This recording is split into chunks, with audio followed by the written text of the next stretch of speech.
Br. Ambedkar looked into the problems of the rupee at a time when there was a clash between the colonial administration and Indian entrepreneurs and businessmen over the value of rupee. The Indian rupee was suffering from a number of problems.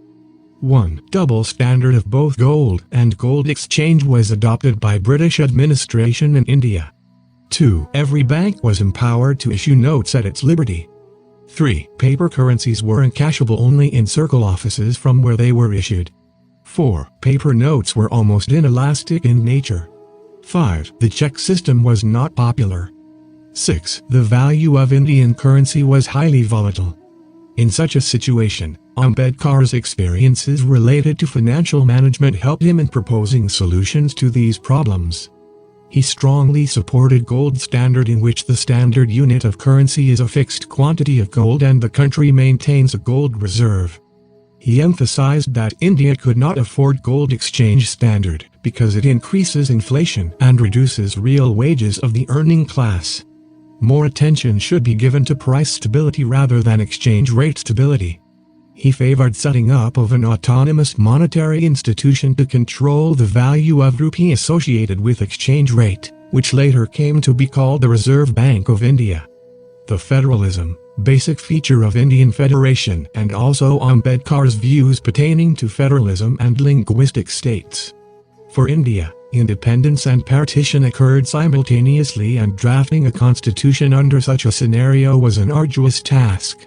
It was essential to forge a unified nation while paying attention to the expectations of the various constituent units.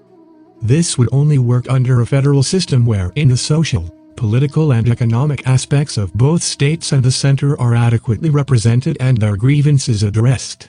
Ambedkar, in his writings, as member of the drafting committee and through his interventions in the Constituent Assembly debates, defined the history, concept and nature of federalism in India.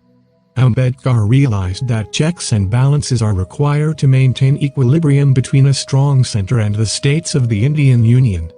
He was of the opinion that only such a federal system can be more inclusive and represent people's interests.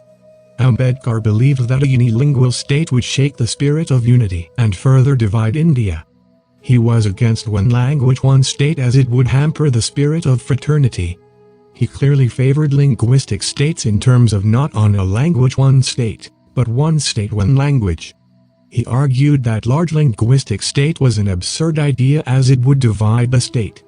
He opined that it would result into some states being bigger and the rest being smaller, which would have serious repercussions on India as a whole. The disproportionate size of the states would inculcate cultural differences that could brew civil war. He observed that small linguistic provinces and large linguistic states was an absurd idea, would make democracy work better than mixed provinces, as it would produce what democracy needs, namely social homogeneity.